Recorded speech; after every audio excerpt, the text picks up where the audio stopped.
marches comme un aveugle qui ne sait pas où il va. Tu marches comme un sourd qui n'entend.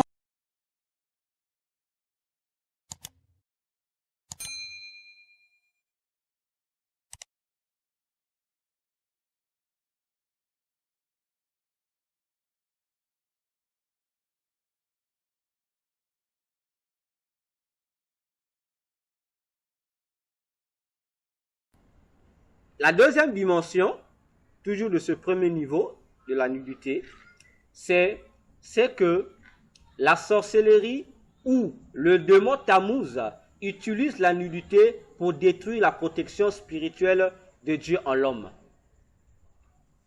Je répète, la deuxième mission du démon Tammuz dans la sorcellerie en utilisant la nudité, c'est de détruire la protection spirituelle divine sur l'homme. Pasteur, Apocalypse 7, verset 9. Apocalypse 7, verset 9, 13 à 14. La deuxième dimension. La deuxième dimension, je disais, du démon Tammuz dans la sorcellerie en utilisant la nudité, c'est de détruire la protection spirituelle de divine sur l'homme. Apocalypse 7, verset 9, on va prendre encore verset 13 à 14. Oui. Après cela, Oui. je regardais Allez-y. et voici, il y avait une grande foule que personne ne pouvait compter, de toute nation, de toute tribu, de tout peuple et de toute langue. Ils se tenaient devant le trône et devant l'agneau, revêtus de robes blanches et des palmes dans leurs mains. 13-14. Et l'un des vieillards prit la parole et me dit, ceux qui sont revêtus de robes blanches, qui sont-ils et d'où sont-ils venus? Je lui dis, mon Seigneur, tu le sais? Et il me dit, ce sont ceux qui viennent de la grande tribulation. Ils ont lavé leurs robes et ils les ont blanchies dans le sang de l'agneau. Amen. Amen. Nous voyons ici encore, nous avons parlé dans la première dimension, on a parlé du vêtement que la sorcière ôte. Le vêtement, on a dit la peau de l'agneau, c'est-à-dire Jésus. Ça enlève. Dans la deuxième dimension, ça détruit ça. Comment? Puisque tu dois être revêtu de Jésus. Or, Jésus est un animal. Lorsque Dieu a pris pour prendre la peau d'un animal, il faut faire quoi? Il y a une expression qu'on utilise.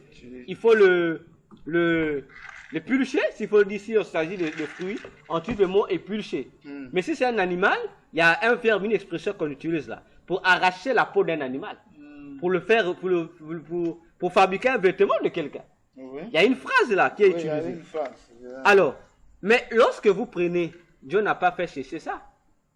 Donc, on tire l'animal aussitôt. Dieu a fabriqué une robe. Ça veut dire que l'animal, la peau là était encore fraîche. Dieu a revêti. Mais nous savons, l'influence c'est quoi qui sera sur ton corps? C'est le sang. C'est le sang, non? Mais si nous sommes revêtus de Jésus, si nous avons revêtu Jésus comme un habit, mais nous avons revêtu Jésus comme un nu, n'est-ce pas? Jésus a été un agneau avec le sang, on l'a revêtu Jésus. Ça veut dire que le sang de Jésus nous couvre automatiquement. Amen. Ça nous couvre. Voilà pourquoi on dit, ils ont lavé leur péché. Ils ont été lavés dans le sang de Jésus. Donc, le vêtement nous amène à être nettoyés, être lavés du péché. Ainsi, le sang de Jésus devient aussi une marque de protection sur le croyant. Amen. Voilà pourquoi on va remarquer un fait. Rien n'est nouveau sur terre. Ce qui a été, c'est ce qui sera. Apocalypse 12, verset 11 dit quoi?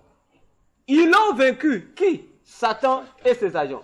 À cause du témoignage de leur témoignage. Témoignage de Jésus. Et du sang de l'agneau. Donc, le sang de l'agneau est aussi une arme parce qu'il nous protège. Oh, je disais tantôt, ce qui a été, c'est ce qui sera. Dans Exode 12, on va constater qu'est-ce qui a protégé tous les Hébreux de l'ange de la mort. Le sang sur le linteau de... Le sang de quel animal? Du lion? Non, de l'agneau. Le même sang de l'agneau qui a été plaqué là, c'est le même sang lorsque l'ange destructeur est passé, il n'a pas pu entrer parce que le sang a protégé. Ainsi, le démon Tammuz, en complicité avec les sorciers, spirituellement pousse les gens à être nus afin d'enlever sur eux cette couverture spirituelle qui est le sang de Jésus sur nous. D'ailleurs, certains satanistes, sorciers, occultisme, lorsqu'ils vont attaquer les enfants de Dieu, ils vous diront, parfois quand ils trouvent les enfants de Dieu enveloppés par le sang. Parfois, devant leur miroir, lorsqu'ils font les contations du nom d'un bon chrétien véritable, parfois ils voient tout le miroir ou la calebasse devient le sang. Et eux-mêmes, ils ont peur. Ainsi, vous allez voir, déjà nous disons aux gens, vous qui aimez être nus, marcher nus, comme ça devient la coutume actuellement, sachez que spirituellement, cela vous est ôté. Parce que le fait que vous soyez nus, le fait que vous aimez des vêtements nus, qui laissent votre nudité dehors, sachez que cela impacte spirituellement et physiquement sur votre corps. La protection de Jésus n'est pas sur vous. Raison pour laquelle nous attirons encore l'attention des bien-aimés dans le Seigneur qui viennent dans les églises avec des tenues impudiques. Sachez-le que le fait que vous vous habillez de la sorte, déjà vous n'êtes plus couvert par Jésus. Vous êtes exposé. Et le sorcier, lorsqu'il te voit, même la nuit, le sorcier qui va dans le monde satanique, s'il te voit comme ça nu, il dit, oh, c'est là le païen là, oh, il dit que c'est là nous appartient. Il ne va même pas te gérer. Parce que tu es comme lui. Il ne te gère pas. Ouais. Il ne te gère pas. Je ne dis pas ici qu'un enfant de Dieu ne doit pas dormir nu. Ça n'a rien à voir. Ça n'a, parce que les Kimangis vous disent que si tu dors nu, c'est mauvais, tu fais fuir les gens. C'est faux. Un enfant de Dieu qui marque la sainteté de Dieu, lorsqu'il veut dormir, il peut dormir nu. Il n'y a pas un souci. Parce que son vêtement spirituel, c'est Jésus. Il n'y a pas un souci. Ça n'a rien à voir. Dormir nu. Les anges, et lorsque nous lavons avec les vêtements. Les anges sont là, ils nous voient. Pourquoi ils ne fuient pas? C'est seulement lorsqu'on va dormir nu. Quand on dit soi-disant, il vient nous visiter la nuit, si on est nu, on fait honte, c'est faux. Lorsque les couples chrétiens font des rapports sexuels, Dieu au ciel, les gens ne voient pas. Ils voient, ils vous assistent. Ils sont présents. Voilà. Donc, qu'on arrête de nous divertir. Qu'on arrête de nous divertir. Lorsqu'on t'impose que, voilà, toi, enfant de Dieu, il ne faut jamais dormir nu, il faut dormir avec des vêtements, il faut refuser. Comprends qu'on est en train de t'amener, on te lie à un esprit donné. En fait, on te bloque dans un rituel donné. Ça n'a rien à voir. Ça, c'était la deuxième dimension. Est-ce qu'il y a des questions? Je n'ai pas compris. J'ai pris Exode 12 pour montrer le sang exterminateur. Plutôt, leur exterminateur n'a pas pu toucher à un seul hébreu parce que leur maison était couverte par le sang de Jésus. Parce que là, tu as mis Non, c'est l'exemple pour prendre pour dire que les ex, en fait, avec les satanistes, lorsqu'ils viennent attaquer les chrétiens, il y a certains chrétiens qu'ils voient sous la forme d'une flamme de feu, d'autres sous la forme de l'eau, d'autres sous la forme du sang. Donc ça dépend de la manière dont Dieu se décide. Voilà la deuxième dimension de l'influence du démon Tammuz dans cette affaire-là. Et pasteur, si vous remarquez d'abord dans le premier niveau où nous sommes, les deux dimensions du premier niveau, vous allez remarquer que ça rejoint ce que le Seigneur a dit dans la vision. Le démon la déesse Aphrodite va développer une haute sexualité interdite. Donc, et voilà pourquoi vous comprenez pourquoi Ézéchiel, lorsqu'il le voit, il constate que ce sont des femmes qui sont entourées devant la statuette, l'idole de ce dieu Tammuz, en train de pleurer, c'est-à-dire de vénérer, de le supplier. Pourquoi les femmes? Parce que l'impudicité, l'arme ultime que Satan utilise pour répandre l'impudicité dans le monde, ce sont les femmes. Nous ne sommes pas misogynes, mais nous expliquons une réalité qui existe, qui est correcte. Regardons entre les hommes et les femmes, lesquels exposent plus leur nudité dehors. N'est-ce pas les femmes? Les femmes. Regardons dans le monde du vestimentaire et du style. Vous allez voir qu'il y a plus de tenues des femmes qui sont des tenues impudiques, des tenues interdites. Mais la plupart des tenues des femmes, des hommes, voyez-vous la comparaison. Alors, c'est donc cette deuxième dimension. Prenons la troisième dimension, toujours du premier niveau de la nudité, dans lequel le démon Tammuz influence. Troisième dimension, c'est que le démon Tammuz utilise la nudité, c'est pour empêcher les chrétiens ou interdire les chrétiens de participer à l'enlèvement de l'Église. Voilà la troisième dimension de l'utilisation de la nudité par le démon Tammuz, toujours en complicité avec le monde de la sorcellerie. Parce que pour participer à l'enlèvement de l'Église, il faudrait que tu aies en toi, avec toi, d'abord la tenue de Jésus, la tenue exigée de Jésus. Ok? C'est comme l'image de la fête où le maître appelle les invités. La parabole des conviés. Oui. Alors, le premier vêtement, c'est le vêtement que tu reçois lorsque tu reçois Jésus comme Seigneur Sauveur. C'est à partir de ce vêtement-là, lorsque nous serons enlevés, la Bible nous dit, nos corps vont se transformer en corps incorruptibles. Automatiquement, nous allons nous revêtir de... Donc, la robe qu'on a là sera remplacée par la robe de noces. J'ouvre une parenthèse ici. Lorsque nous allons être enlevés, lorsque la 7e trompette qui sera sonnée par le 7e ange, c'est-à-dire par un archange qui n'est ni Branham ou ni quel pasteur, qui n'a rien à voir avec eux, c'est un ange qui est là. Il est déjà en posture de la sonnerie de cette trompette-là. Il attend que l'instruction de Jésus. Lorsqu'il va sonner sa pasteur, automatiquement l'église va faire son entrée triomphale dans une salle où elle est attendue. Je dois faire partie. Dans cette salle-là, l'église, vous savez, lorsqu'on voit par exemple dans des cérémonies royales, lorsqu'on dit l'épouse, les mariages royaux se font, on ouvre, voyez comment ça se passe. On dit, le roi est déjà là, il attend son épouse, l'entrée là, la main d'or ça se fait là, cet accueil là. C'est dans cette salle que nous allons atterrir. Il y a déjà toute une chorale des anges qui sont en pleine répétition pour attendre l'arrivée de cette épouse-là. Et cette chorale il y a plusieurs chants qui sont faits où on attend les enfants de Dieu. Et parmi ceux qui ont eu à bénéficier, à écouter ces chants, je suis dedans. Amen. En 2020, le 20 décembre 2020 ou 21, j'ai eu à expérimenter cela autour de 4 heures du matin, je dormais. Et il y a un ange qui est venu, qui m'a pris, qui s'est envolé avec moi.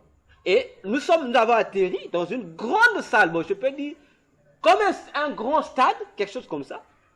Et il y avait au-dessus, je croyais que c'était des murailles. Et puisqu'on était en bas, il y avait des milliers, c'était des anges en fait. Dès que j'ai regardé, c'était des anges qui étaient habillés en blanc, il y avait des anges avec des ailes. Et chaque ange avait comme une tenue spéciale, mais la couleur qui primait, c'était plus la couleur blanche. Et ces anges avaient entre les mains des instruments de musique. Et la plupart des instruments, avaient des trompettes et des petites trompettes.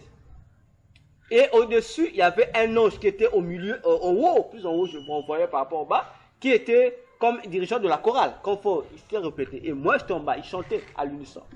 Et lorsqu'il m'avait pris, je voyais, j'étais hébété, il m'a dit, monte pour que tu voies ce qui se passe. Ils sont en train de chanter. Et on s'est envolé, et on est arrivé auprès de l'ange qui dirigeait, il était derrière lui. Et lorsqu'il était venu me prendre, il était, s'il faut le dire, comme le dirigeant adjoint. Dès qu'ils sont arrivés, il m'a dit, regarde, je voyais comment les gens chantaient, c'était beau.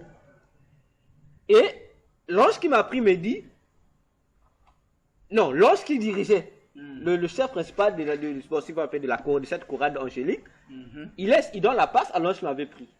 Et il me dit, puisque l'ange qui vient devant nous, on est dans l'espace. Il me dit, écoute ce chant, retiens ce chant, toi à ton tour, il faut le chanter à ta manière. Et le chant c'était long. C'était un long chant.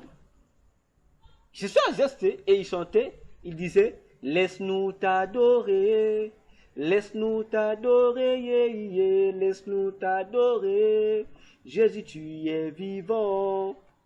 Ouais, il chantait. Et lorsqu'il me dit, tu chanteras à ta manière, moi j'ai posé la question. Mais comment je vais chanter? Il dit non. Là où nous on dit nous, toi tu mets toi. C'est-à-dire tu mets le jeu. Et il continuait. C'est pourquoi nous venons devant ton trône, déverser nos réservoirs, un parfum de bonne odeur, pour célébrer ta grandeur. En fait, il chantait ce chant. Dès que j'ai fini de voir cela, l'ange m'a pris. Dès que l'ange, le second adjoint, donc il a repris sa place, et l'ange là m'a redescendu. Il me dit, va, fais comme tu as vu.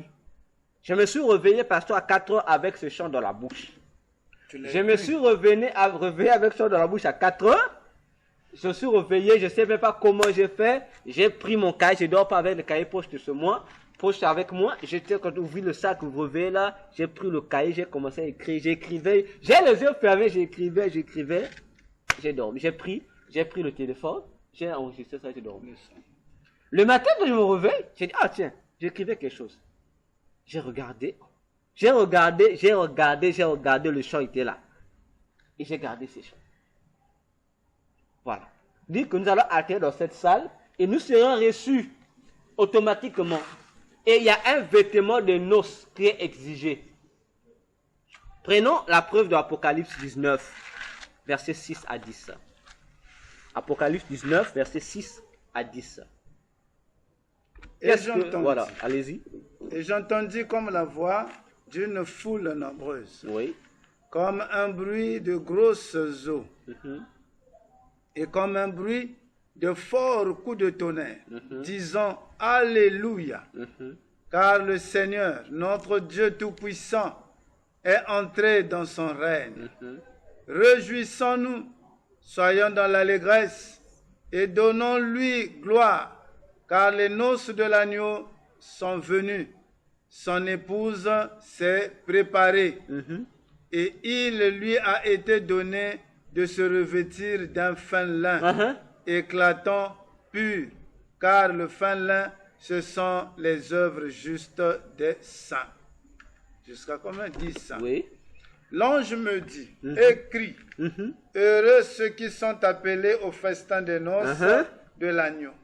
Puis il me dit, ces paroles sont les véritables paroles de Dieu. Je tombais à ses pieds pour l'adorer, mais il me dit, garde-toi de le faire. Je suis ton compagnon de service et celui de tes frères qui ont le témoignage de Jésus. Adore Dieu, car le témoignage de Jésus est l'esprit de la prophétie. Amen.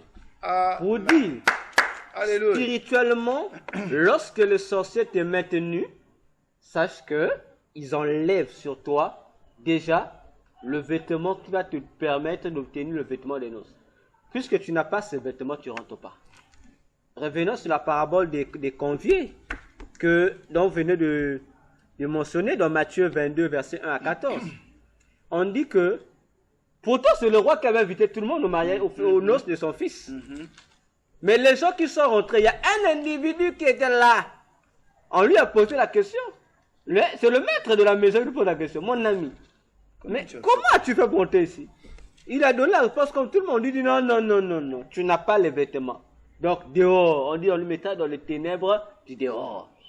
Pour dire, toi qui es chrétien, tu as intérêt de faire que le démon Tammuz, dans ce mois d'avril, ou même après le mois d'avril, le démon Tammuz va finir ses fonctions officielles au mois d'avril. Mais ces fonctions seront perpétrées, continuées par ces agents qui va laisser. Et le démon de mai va aussi prendre une partie de cette mission, va poursuivre. Donc, le chrétien doit faire très attention. Le démon Tammuz va vouloir passer, dire, ah oui, le mois d'avril va passer, mais attention, il a ses corollaires. Les sorciers sont tous les jours. Les sorciers vont plus que ça aide les sorciers également à attraper plus d'âmes. C'est comme le travail de l'État qui ne s'arrête pas. Voilà. C'est une continuité. C'est une continuité. Celui qui est parti laisse Les instructions. L'autre vient avec les nouvelles et les anciennes instructions vont fonctionner avec. C'est là où les gens se trompent. Quelqu'un m'a écrit sur les commentaires YouTube. Bon, de toute façon, ça c'était au mois de février. Non, le mois de janvier. Le mois de janvier va, non, décembre. Décembre va passer, décembre va passer, on va rentrer dans janvier. Je lui ai dit, papa, tu oublies qu'il y a continuité. Le démon de janvier va prendre la mission du démon de décembre, va poursuivre en étant sa mission. C'est au fur et à mesure. Au fur et à mesure. Alors, pourquoi seulement ce vêtement doit être le fin lin? C'est ça le mystère de Dieu. Pourquoi Dieu prend seulement la qualité du tissu fin lin? Pourtant, vous qui connaissez les vêtements, il y a plusieurs tissus. Mais pourquoi dans la Bible on dit qu'au ciel, tous les vêtements ne sont que fabriqués par le tissu de fin lin? Pourquoi ce tissu-là? C'est simple. Parce que le fin lin, c'est la tenue qui imprime en nous, d'abord, la double fonction de Christ. Parce que le lin est un tissu thermorégulateur. Pourquoi on appelle ça, physiquement parlant, les doubles fonctions de Christ là? C'est que, le fin lin, le tissu là joue le rôle du thermorégulateur. C'est-à-dire, pendant l'été ou la saison chaude, le même vêtement te donne la fraîcheur. Pendant la fraîcheur, lui te donne la chaleur. Pourquoi on l'appelle thermorégulateur? Donc, c'est un vêtement qui a ces deux volets-là. Le même vêtement, le fin lin. Donc, pendant qu'il fait chaud, au lieu que le fin lin, contrairement aux autres vêtements, puisse intensifier la chaleur, lui te refroidit encore. Pendant qu'il fait froid, le fin lin te réchauffe. Et cela nous donne les deux fonctions de Christ. Parce que l'été, c'est la chaleur. Or, la chaleur, c'est quoi? Ça nous parle des jugements du tribunal. Pendant que nous sommes jugés, condamnés, persécutés, torturés, Christ joue quel rôle? Il est le consolateur. Pendant qu'il fait chaud, lui, il apporte la douceur, la fraîcheur pour te consoler. C'est pourquoi Pierre pouvait dire, dans Acte 2, il appelle le Acte 3, je pense. Il qualifie le moment, la descente de la venue de Jésus. La venue de Jésus, il dit ça que c'est le temps de rafraîchissement. Mais on parle de rafraîchissement là où on vient étancher une soif. C'est la fraîcheur, on vient refroidir. Mais pendant la fraîcheur, c'est-à-dire pendant que les chrétiens rentrent dans le moment d'apostasie, Jésus fait quoi? Il te renouvelle. Il vient te réchauffer, il vient réanimer. Il vient te réanimer. C'est pourquoi Paul pouvait dire à Timothée, lorsqu'il rentrait au moment de faiblesse, il dit Timothée, ranime le don que tu as reçu par l'imposition de main par prophétie. Voyez? Voilà la nature spirituelle du fin lin. Ce qui est encore beau, c'est que le fin lin sèche rapidement. Parce que si c'est mouillé, ça sèche rapidement. Pour dire, un enfant de Dieu qui a le fin lin de Jésus sur lui, lorsque tu es humilié, automatiquement, ça ne peut pas rester en toi éternellement. Et automatiquement, tu dois retrouver ta forme normale. Tu pêches, automatiquement, tu dois te purifier. Voilà l'importance du fin lin.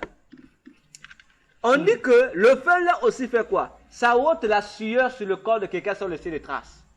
Naturellement, lorsque nous suyons, on prend par exemple un lin, dès qu'on nettoie, on sent que ça laisse un peu, on sent que oui, tu viens de nettoyer le visage.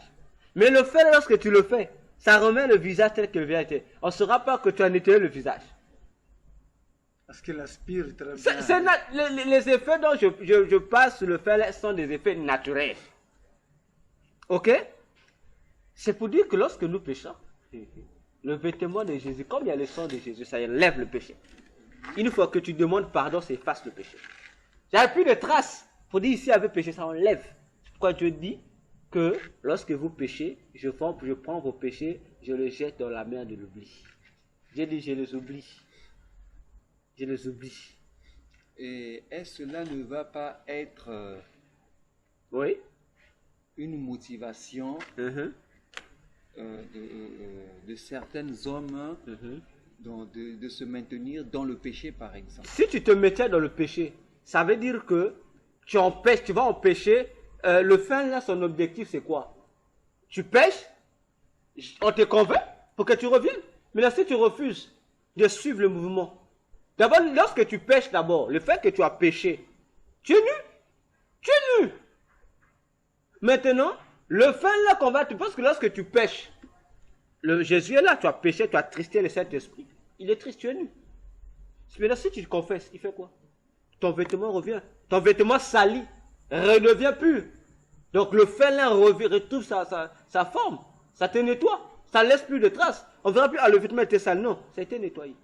C'est comme un détergent. Ça nettoie. La pureté du fin là revient. Voilà.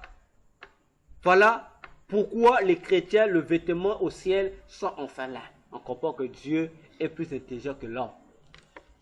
Ça, c'est l'un des tissus que Dieu lui-même a révélé. Mais c'est au ciel, ça existe au ciel, le fin-lin. Mais sur terre aussi, il y a le fin-lin. Mais c'est que les éléments, c'est à partir des éléments du ciel que le monde physique a été bâti. C'est une copie-collée seulement. Même s'il y a des végétaux qui existent au ciel, qui existent sur terre, mais c'est une copie-collée que Dieu a fait. Tout court. On dit qu'au ciel, les gens pensent qu'on ira au ciel. Lorsqu'on va vivre au ciel, on sera là adoré. Non, il y a des métiers là-bas au ciel. Les anges ont des métiers, ils ont trouvé ça où? Les robes qui cousent, comment ils font pour coudre ça? Ce sont les anges qui cousent. Pour dire que les anges ne sont pas seulement là pour adoration comme les gens veulent faire quoi? Non, il y a des mécaniciens là-bas. C'est une vie normale. Non? C'est une vie normale. Il n'y a pas de voitures qui vont... Il y a des voitures. Il y a des voitures. Mais les gens seront surpris le jour où ils seront au ciel. Ils vont se dire la conception qu'on avait du ciel était fausse. Dans le monde de Satan, il y a des voitures. Satan, il sait où? Il a vu ça où? Avant même qu'on puisse nous fabriquer des voitures. Déjà dans le royaume de Satan, les voitures existent. Mais Satan a vu ça où? C'est le Créateur. Il y a des voitures même spirituellement sur terre. Ça n'existe pas. Mais dans le monde spirituel, ça existe. Après, plus tard, on va retrouver ça sur terre. C'est comme ça. Alors, nous prenons la 4e dimension. Toujours de la nudité. La 4e dimension de la nudité, c'est quoi? Que le démon Tammuz utilise, c'est rendre les gens pauvres spirituellement. Parce que, spirituellement, tout enfant de Dieu doit être riche en Jésus. Raison pour laquelle Jésus pouvait dire, dans Matthieu 5, verset 8, Jésus disait, « Heureux les pauvres en esprit, parce que le royaume des cieux est à eux. » Verset que les catholiques ont déformé. « Heureux les pauvres en esprit. » Dans les versions des Bibles catholiques, la partie en esprit, on enlève. On dit « Heureux les pauvres. » Non. La phrase correcte dit heureux, voilà, les pauvres en esprit. Pour dire que lorsque toi tu viens devant Dieu, ton esprit doit être pauvre par rapport aux éléments qui le constituent. Tu te dépouilles, c'est le dépouillement. Ton esprit devient vide.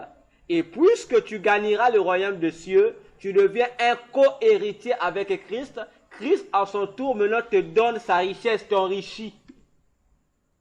Alors, le démon Tammuz et ses amis sorciers, qu'est-ce qu'ils vont faire? Ils vont pousser les gens à être spirituellement nus, parce qu'ils savent que si tu es nu, tu ne peux plus être béni par Jésus, tu es nu. Ça veut dire que tu es en perte de richesse spirituelle, tu es nu.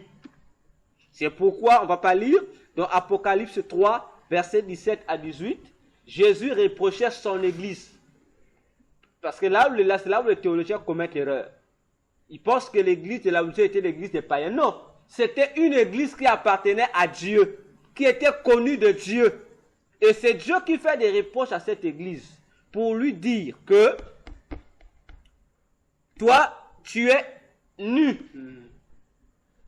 aveugle et pauvre, misérable. Mais elle-même, l'église de Laodicée, autrement dit les chrétiens de Laodicée, la plupart d'entre eux se croyaient être riches. Physiquement, je dis oui, tu crois que tu es riche. Tu es ceci, tu es riche, tu es bien, tu as l'argent, tu n'as pas besoin, tu es vêtu. Je dis non. Je dis véritablement, tu es nu, pauvre aveugles. Oh, jusqu'à on voyait que physiquement, ils n'avaient pas tort de se croire riches, parce qu'ils étaient riches. Mais spirituellement, ils étaient pauvres. Physiquement, ils croyaient qu'ils voyaient, c'était des voyants. Jésus dit, vous êtes aveugles. Voyez-vous? Et Jésus donne des critères, des caractéristiques pour dire que ça, c'est ce que font les sorciers lorsqu'ils utilisent l'option qu'on appelle les sortilèges, c'est-à-dire les mauvais sorts, la saleté. Ça fait partie du deuxième élément, outil phare que le monde des sorciers, je précise, je ne dis pas le monde, les 7 mondes sataniques, non. Je parle spécialement du monde des sorciers. Ils aiment la nudité, ils aiment la saleté. C'est pourquoi vous allez voir, là où il y a la sorcellerie règne, il y a toujours ces choses de la pauvreté, il y a toujours ces choses de la saleté. Vous allez remarquer que souvent les gens ne font pas attention à ça. On a l'habitude chez nous souvent, même en Europe, tu passes dans un endroit donné, tu constates que cet endroit-là, les gens pissent souvent là-bas. Ou les gens chient souvent là-bas. Mais on se pose la question, comment? Les gens viennent, ils pissent. On dit, bon, pisser, on peut comprendre. Mais tu vas voir quelqu'un chier, tu vas te poser la question, et tu vois le paquet de caca qui sont là. Bon, humainement parlant, tu dis, non, ça, c'est pas une personne normale qui a chié ici. Parce que lorsque nous chions, il y a une quantité, hein. On sait tous que oui, ça c'est la quantité de matière fécale, de caca là, ça c'est la quantité humaine. Mais il y a des quantités là, tu te poses la question, la personne a mis combien de gens pour chier comme ça? C'est ce que les sorciers font, ils utilisent aussi les urines et les caca pour nous maudire, sans nous en rendre compte. Ils viennent, ils vont chier à un endroit donné. Ils viennent, ils chient. Ils peuvent prendre le caca, on se rappelle, à l'école, on venait souvent trouver le cadenas qui bloquait la porte de corps, la direction du corps. Un cadenas, on lui dit, vous posez la question, mais ceux qui ont fait ça, comment ont-ils fait? Vous-même posez mille et une questions. C'est quoi? C'est les œufs de la sorcellerie. Toi qui viens, le fait c'est moi que tu vois ces caca-là, tu es maudit. En fait, c'est un mauvais sort qu'ils mettent dans le caca-là. Ou dans les urines. Vous savez, dans les urines où on pisse beaucoup là, vous dites, ah, ici, les gens sont habitués, il y a un bar là-bas, les gens vont pisser ici. Eux aussi, les sorciers vont profiter de ces urines, ils pissent. Toi, lorsque tu passes, tu vois seulement. Ou lorsque tu sors, tu piétines, ils te maudissent. Et ta journée dit, ils te maudissent. Et comment est-ce qu'ils arrivent à faire ça? C'est parce que les sorciers travaillent aussi avec, il y a un démon que Satan a placé. Ces démons-là, lui, gère les urines et les caca. Excusez-moi, pasteur. Il gère les urines et les caca et on l'appelle lucifuge rofocal. C'est son nom. Lucifuge rofocal. C'est le démon qui gère les urines et les matières fécales. Et c'est le démon qui travaille aussi avec les sorciers. C'est pourquoi vous allez remarquer, vous allez consulter un féticheur. Parfois, il te dit, bon, amène-moi ces caca. Ou ces urines. Vous posez la question, il va faire quoi avec? Parce que lui, c'est qu'il va interroger le démon lucifuge rofocal qui gère ça. Vous voyez comment le monde de Satan s'organise? Et vous allez voir, même dans les endroits où tu te dis vraiment, à tel endroit en termes normaux, il ne pouvait pas avoir de caca ici. Mais tu trouves ça. Parfois même dans nos toilettes, tu te réveilles un matin, tu vas voir que le trou est là, que ce soit sur le bidon ou pas. Mais la personne, au lieu de chier, là où il s'est recommandé, ou au lieu de pisser à l'intérieur du trou, non. La personne va pisser tout autour à côté, ou va chier à côté. Comprenez seulement que ça, ce sont des œuvres de la sorcellerie. Il y a une influence là. À ton tour, enfant de Dieu, commence à détruire cette influence-là. Voilà comment les sorciers règnent dans nos maisons, règnent dans nos parcelles, règnent dans nos ruelles à cause de ces choses-là. Ils mettent ça. Et le démon lucifuge rofocal est le principal démon qui est invoqué dans un livre, parmi les livres puissants de la magie, qu'on appelle le livre de la magie rouge, qui consiste à invoquer tous les esprits aériens, tous les esprits des eaux et tous les esprits lucifériens. On appelle ça le livre du dragon rouge. Le livre du dragon rouge. On appelle ça le dragon rouge. C'est un livre puissamment occulte. Dans ce livre, tout celui qui utilise ça en main au devant, le démon que tu vas interroger, qui va te conduire, c'est lucifuge rofocal. Donc, voilà la dimension de la pauvreté. Nous ne sommes pas libres d'eux. Mais le monde entier est sous la puissance du malin. C'est ça l'objectif, non? Par exemple, quand vous allez voir, on se pose la question, pourquoi en Afrique, on a toujours des difficultés électriques, il y a toujours des pauvretés? Mais c'est parce que en Afrique, les gens aiment la sorcellerie, il y a beaucoup de sorciers. Alors que dans les pays européens, il y a moins de sorciers, il y a plus des occultistes, des magiciens, des gens de loge. C'est un principe. Tu travailles avec un démon qui est sale. L'objectif c'est quoi? C'est que le démon sale va te pousser à marcher selon ses critères, selon ses caractéristiques.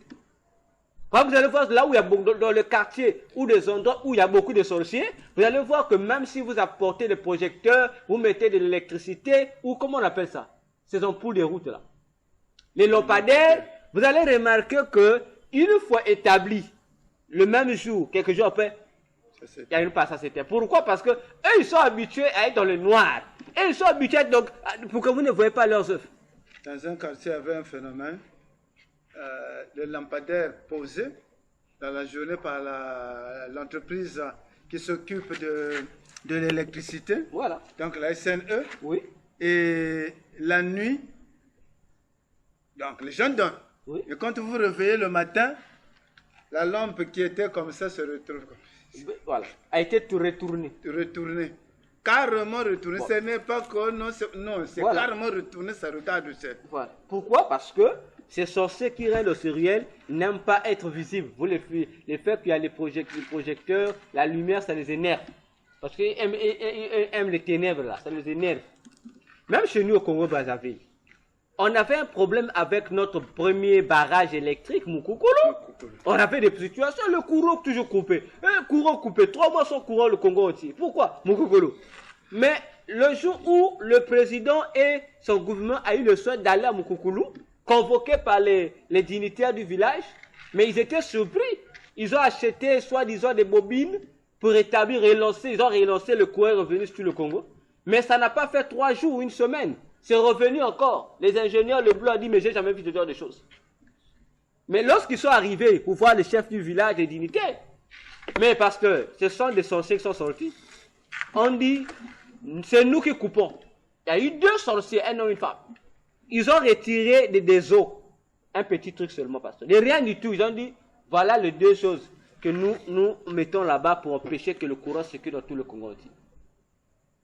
On a dit, mais qu'est-ce qu'il faut faire? Ils disent au président, nous on vous demande quelque chose, vous devez faire dans notre village ici. Si vous faites ça, on ne va plus bloquer le courant. Imaginez-vous. Un courant pour tout le monde, vous bloquez le courant. Et ce qu'ils ont demandé ne coûtait même pas 10 000. Ce qu'il fallait le président dire, ça coûte même pas 10 000. Pour quelque chose de moins de 10 000, vous pesez toute une nation pour pas de l'électricité. Voilà, les œuvres des sorciers, les bêtises des sorciers. Voilà pourquoi vous verrez les sorciers. Il va te sacrifier celui qui est grand dans la famille, celui qui soutient la famille, c'est celui-là que le sorcier va sacrifier. C'est vraiment des grimaces. Donc, comme on dit, les sorciers font l'inverse. Ça leur plaît, maudire les gens, ça leur plaît. Donc, c'est leur danse.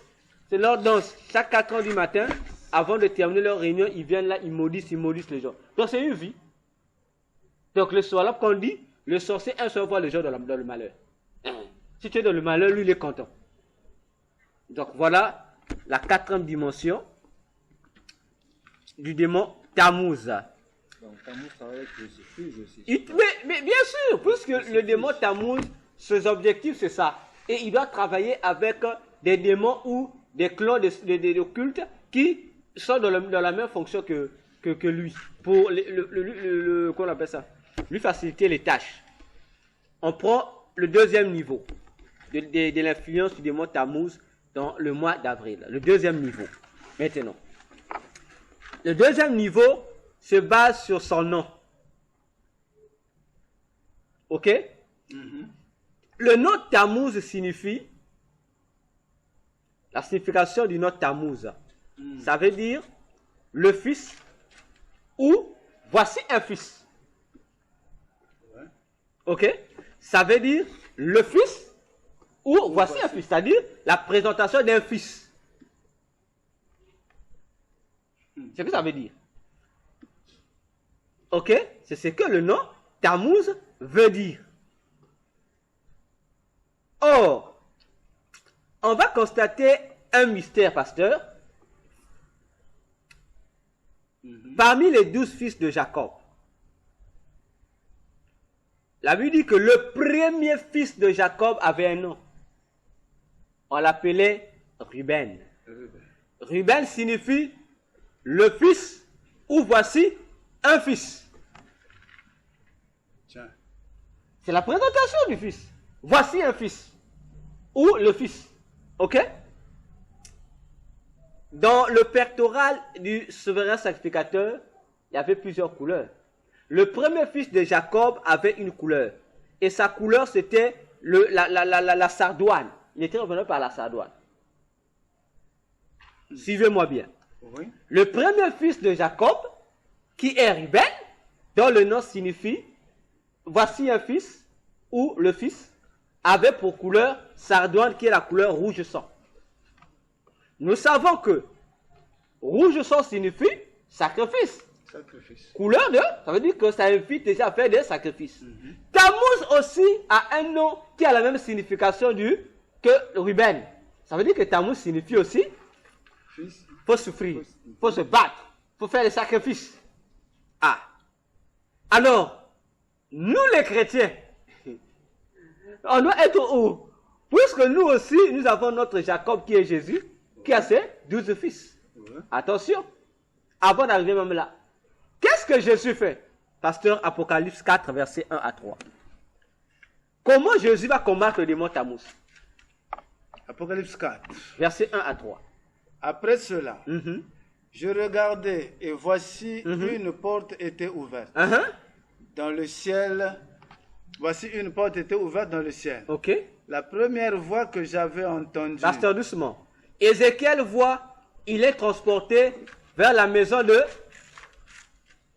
Il voit l'influence du démon dans la maison de Dieu. Dans la maison de Dieu, oui. Dans le temple, oui. Ok. Jean est transporté où? Il est transporté aussi au ciel. Dans la maison de Dans Dieu. la maison de Dieu. Allons-y, voyons comment Jésus va confondre le mot Tammuz. La première voix que j'avais entendue, comme le son d'une trompette, Oui. et qui me parlait, dit, monte ici, et je te ferai voir ce qui doit arriver dans la suite. On montre les mêmes choses, même manière comme Ézéchiel aussi. Allons-y. Aussitôt je fus assis par l'Esprit, saisi par l'Esprit. Ok. Et voici, il y avait un trône dans le ciel. Et sur ce trône, quelqu'un était assis. Ok. Il avait quelle couleur? Celui qui était assis avait l'aspect d'une pierre De jaspe et de sardoine. On s'arrête là, pasteur. Celui qui était assis sur le trône, nous savons tous, c'est Jésus. On dit que le Jésus qui était assis sur le trône avait une couleur, une coloration, disons ça ainsi. Quelle est la coloration, dit? Donc, il y avait une coloration en rotation. Oui. Couleur de jaspe et couleur de sardoine. Maintenant, ceux qui nous disent que Jésus est noir. Comment on va dire, pasteur? On va le donner les couleurs. Le jaspe, c'est la couleur verte. La sardoine, c'est la couleur rouge sang. Donc, Jésus a causé à quelle couleur? Il est vert, Rouge rouge, ou violet. il est noir. Voilà. et violet. Alors, Est-ce que cela aussi détermine la couleur du Christ réellement? ah, non, c'est la question qu'il Parce faut que poser. Même si nous nions, même si nous rejetons l'idée où Jésus est noir, est-ce que Jésus a la couleur de peau sardoine? Ça aussi, c'est une question. Mais puisque oh, Jean a vu, on n'a pas dit. Jean voit, il voit bien sur le trône. Il est au ciel. Il est au ciel. Il vient en tant que témoin qui doit voir des choses qu'on doit le montrer. Il est là devant Dieu, il est là. Ça veut dire que Christ est vert. Il voit Christ vert et Christ rouge. Il voit les deux couleurs là. Bon, maintenant, ceux qui ont dit, non, Jean 1, après on dit qu'il a vu ses pieds étaient comme la couleur des reins chauffés. Donc Jésus était noir. D'accord. Jean, il voit, c'est lui qui est assis. Il voit maintenant le noir, la couleur de cette couleur-là, qui est comme les reins. Pourquoi Jean n'a pas vu ça là-bas? Pourquoi Jean n'a pas dit, j'ai vu ce qui était sur le trône, il avait la forme de les reins. Les reins sont noirs. Oui, puisque le rein, c'est comme Chauffé. le noir, le chauffé. Le cuivre chauffé. Cuivre chauffé, noir. Noir, sinon. Voilà. Ah, là, nous faisons une autre parenthèse. Alors, le démon Tammuz prend la couleur rouge sang. L'image pour lui que voici le fils. ça se passe où? Dans le temple de Dieu. Donc, pour le démon Tammuz, pour être bien dans la vie, il faut souffrir. Il faut souffrir, c'est-à-dire que ton sang doit couler. Hein? Il faut souffrir comme tel. Parce qu'il se prend comme le premier dans la maison de Dieu. Donc c'est lui le premier fils. Et il symbolise Ruben. Il copie Ruben, l'aîné. Parce que le droit d'aîné, c'est sur l'aîné, sur Ruben. Ok? Jésus aussi va faire vivre à Jean la même expérience que Ézéchiel. Toujours dans la maison de Dieu. Cette fois-ci, il vient voir. Il voit qui? Ézéchiel, lorsqu'il va dans la maison de Dieu, il voit quoi? Il voit un Dieu Tammuz. Mais là, Jean voit Dieu lui-même maintenant sur le trône. Il ne voit plus un autre Dieu. Il voit lui-même le véritable Dieu. Et il voit, à l'inverse, en termes normaux, il voit le jaspe, qui est la couleur verte, et la sardoine, qui est la couleur rouge sang. Ok? Or, le rouge sang, le sardoine représente le premier fils de Jacob. Le jaspe représente le dernier fils de Jacob, qui est Benjamin. Attention, pasteur. Qui est Benjamin. Or, si la couleur rouge signifie sacrifice, la couleur verte signifie la vie. Voilà pourquoi Jean, au lieu de voir d'abord la couleur du sacrifice, il voit d'abord la couleur de la vie, sacrifice après. Pour dire, d'abord la vie gratuitement. Le sacrifice après. Mais chez le démon Tammuz, c'est l'inverse. Il dit, comment on va chez vous avoir la vie? Jésus, dans sa maison, il inverse le plan pour confondre le démon Tammuz. Or, le vert, le jaspe, c'est le dernier fils de Jacob, c'est Benjamin. Et qu'est-ce que Jésus fait? Il prend le dernier, il fait de lui le premier. Il prend le premier, il fait de lui le dernier. Donc, il modifie la structuration de la bénédiction d'après Tammuz. Il modifie. Il Tammuz, toi, tu as mis ça ici.